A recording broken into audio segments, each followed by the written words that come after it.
अभी अभी इसरो की तरफ से इस वक्त की सबसे बड़ी अपडेट निकलकर सामने आ रहा कि भारतीय अंतरिक्ष अनुसंधान संगठन इस समय बहुत जबरदस्त फॉर्म में चल रहा है।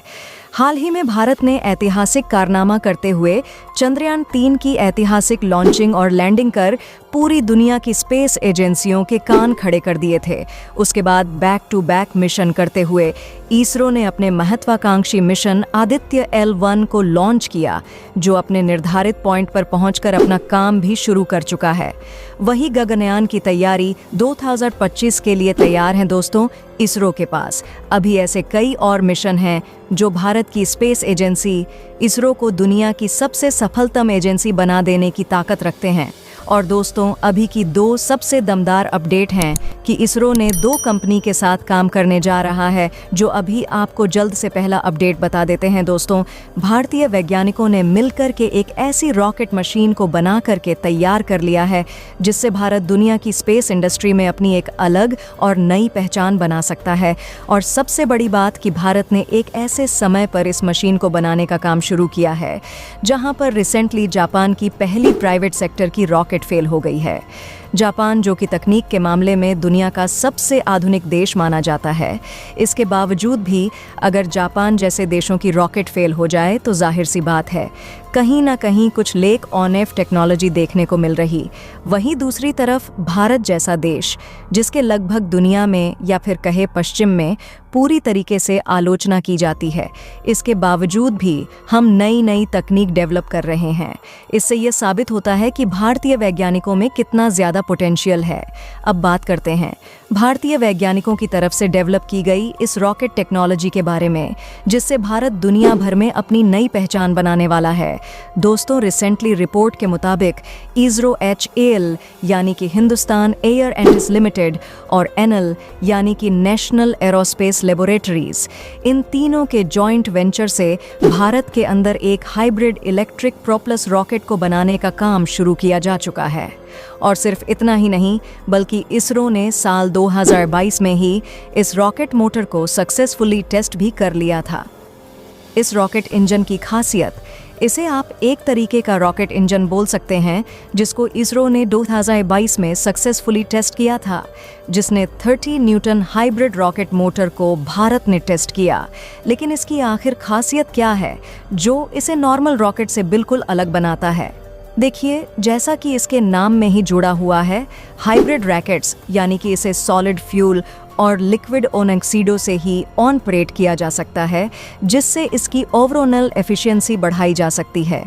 दूसरा, इस टाइप के इंजन के अंदर बहुत सारी चीज़ें ऑटोमेटिक की जा सकती है, जिससे इसके ऊपर कंट्रोल काफ़ी ज़्यादा आसान होता है। तीसरा बड़ा फ़ायदा कि इससे होने एमिशंस को आसानी से कंट्रोल किया सकता है। नॉर्मली जिस फ्यूल का इस्तेमाल किया जाता है उसके तुलना में यह कम कार्बन इमेट करता है। और ओवरऑल इस प्रोजेक्ट की बात की जाए तो यह स्पेस इंडस्ट्री को सस्टेनेबल ग्रोथ के साथ आगे बढ़ाने वाली है।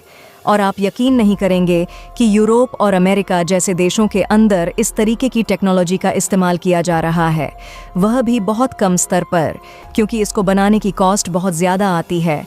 और रिपोर्ट्स के मुताबिक भारत जिस टेक्नोलॉजी पर काम किया है, यह वाकई न सिर्फ दुनिया में एडवांस, बल्कि हम इससे कम कीमत पर तैयार कर रहे हैं।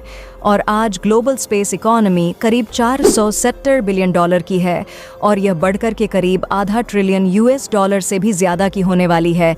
और ऐसे में भारत की तरफ से रखी जा रहे हैं ये बड़े कदम आने वाले समय में भारत के भविष्य को एक नई दिशा में आगे बढ़ाएंगे। ये दोस्तों पहला अपडेट था। अब दूसरा अपडेट जानते हैं थोड़ा डिटेल। तो दोस्तों, इसरो ने सूरज पर जो भेजा था उसके साथ भी ऐसा ही गेम किया था। और अभी 1 जनवरी 2024 को जो सैटेलाइट लॉन्च किया था, उसके साथ ही दोस्तों इसरो ने बहुत बड़ा गेम कर दिया है, जिसका पता अब दुनिया को लगा है। तो नासा भी इसरो की तकनीक से चौंक गया है। सबकी नज़र तो सूरज के मिशन पर टिका हुआ था, लेकिन उसी दौरान इसरो ने किसी हथियार पर काम किया है, जिसके खुलासे से अब पूरी दुनिया हिल चुका है। तो दोस्तों तैयार हो जाइए पूरा कहानी को उसकी तह तक जाने के लिए। पहले आपको इसरो के नए वाले तूफान यानी कि इनसेट 3DS नाम की सैटेलाइट का असली राज बताने वाली हूँ, और उसके बाद आपको बताऊंगी इसरो के उस सीक्रेट हथियार के बारे में जिसने अपना मिशन कंप्लीट कर लिया, और इसके बाद पूरा दुनिया इसरो का दीवाना हो चुका है। तो आज के इस वीडियो में हम आपको इस सवाल का जवाब तो देंगे ही, साथ ही आपको यह भी बताएंगे कि आखिर क्यों आने वाला वक्त स्पेस सेक्टर का होगा। स्पेस में ही बार होंगे, स्पेस में ही दुनिया के देशों के बीच जंग लड़ी जाएगी। इसी चीज को ध्यान में रखते हुए भारत स्पेस की इस रेस में पीछे नहीं रहना चाहता। दोस्तों ऐसा ही दमदार जानकारी जानने से पहले अगर आप एक सच्चे देशभक्त हैं तो इस वीडियो को एक लाइक जरूर कर दीजिए, और कमेंट बॉक्स में इसरो की मेहनत और कामयाबी के लिए जय हिंद जय इसरो जरूर लिखें। और साथ ही अगर अभी तक आपने मेरे चैनल को सब्सक्राइब नहीं किया है तो सब्सक्राइब जरूर से कर दें। तो चलिए दोस्तों हम अपने टॉपिक पर आते हैं। तो दोस्तों ये है इसरो का, या ये कहे भारत का अब तक का सबसे एडवांस मौसम सैटेलाइट। नाम है इनसेट 3DS। केवल सैटेलाइट नहीं है, असली खबरी लाल है जो अंतरिक्ष में 66,000 किमी की हाइट के ऊपर भारत को वह सब कुछ क्लियर बताने वाला है जो भारत को नुकसान पहुंचा सकता है। इसे श्रीहरिकोटा से भारत की सबसे भारी भरकम रॉकेट GSLV-F C-14 से लॉन्च किया गया है। दोस्तों इसको लेकर के टीम इसरो ने कहा है कि किसी भी तरह की मौसम की सटीक इन्फॉर्मेशन और उसका पूर्वानुमान दे सकेगा। लेकिन क्या यह बात बस इतनी सी है या कुछ और भी गणित के पीछे छुपा हुआ है? पूरी कहानी मैं आपको बताऊंगी। पहले आपको बता देती हूँ इनसेट 3 सीरीज के बारे में। दोस्तों इसरो ने अब तक 6 सैटेलाइट जिसके तहत लॉन्च किए हैं। ये 6 सैटेलाइट अलग अलग प्रकार की जियोस्टेशनरी सैटेलाइट है, यानी यह धरती 37,000 किलोमीटर की हाइट पर तैनात होते हैं और वहां से सारी की सारी जानकारी भारत के यानी कि इसरो के वैज्ञानिकों को पहुंचाते रहेंगे। तो दोस्तों इसी कड़ी में अब 7वां सैटेलाइट लॉन्च हुआ, लेकिन ये असल में सबका बाप है क्योंकि इसके अंदर ऐसी ज़बरदस्त तकनीक लगी है जो एक साथ कई सारे काम करने वाली है। तो दोस्तों इनसेट 3 सैटेलाइट में 3A 3T और 3D प्राइम सैटेलाइट के पास मौसम संबंधी आधुनिक यंत्र लगे होते हैं। और दोस्तों अब तक की यह सारे के सारे सैटेलाइट्स भारत और हमारे आसपास के इलाकों में संचार तकनीक और मौसम संबंधी तकनीक को विकसित करने में मदद कर चुके हैं। इन सैटेलाइट्स को भूमध्य रेखीय के ठीक ऊपर तैनात किया जाता है, जिससे यह भारतीय इलाकों पर बारीक नज़र रख पाते हैं। और इस बार तो सैटेलाइट लॉन्च हुआ है, उसका वज़न 2275 किग्रा है और इस सैटेलाइट में 6 चैनल इमेजन लगे हुए हैं। इसके अंदर 19 चैनल साउंडर मेट्रोलॉजी पैलो भी लगे हुए हैं। इन सैटेलाइट का संचार चालन इसरो के साथ साथ भारतीय मौसम विज्ञान विभाग यानी कि IMD भी करता है, ताकि लोगों को प्राकृतिक आपदाओं के वक्त या उससे पहले ही जानकारी मुहैया करवाई जा सके। और दोस्तों उसकी मदद से भारत की सेनाएं लोगों को सुरक्षित स्थानों तक पहुंचा देती है। भारत के इस सीरीज सैटेलाइट्स की मदद से ही अब तक हमारे पड़ोसी देशों की खूब मदद कर चुका है। और बड़ी बात है कि हमारे पड़ोस देश ज़्यादातर मामलों में इसरो के सैटेलाइट्स पर ही डिपेंडेंट है, यह ज़मीन के साथ समंदर पर भी। हर मौसम और इमरजेंसी सिग्नल सिस्टम इसरो को रूबरू करवाते हैं। इससे कंप्यूटर में बड़ी मदद मिलती है। अब दोस्तों इसके ज़रिए भारत मालदीव, श्रीलंका, बांग्लादेश से लेकर बाकी पड़ोसियों की मदद करता है। तो दोस्तों सब सोच रहे थे कि इसरो ने सूरज पर अपना यान भेजा है।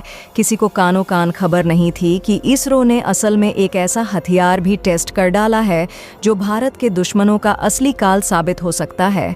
तो यह मामला क्या है वह मैं आपको बताता हूँ। 132 दिनों तक ना अमेरिका को खबर लगी ना रूस को बता। इसरो आदित्य L1 के साथ भेजा था छुपा रुस्तम हथियार। दोस्तों जैसा नासा दुनिया को पूरी सच्चाई कभी नहीं बताता, वैसे ही अब इसरो हर बार दुनिया को चौंकाने में लगा हुआ है। इसरो ने चंद्रयान 3 मिशन के बाद में आदित्य L1 मिशन लॉन्च किया जो पूरी तरह से कामयाब रहा है। बस इतना ही दोस्तों। भारत के वैज्ञानिकों की मेहनत के लिए वीडियो को एक लाइक ज़रूर करें और अपने दोस्तों तक इस वीडियो को शेयर करें ताकि उन्हें भी जानकारी मिल सके। धन्यवाद।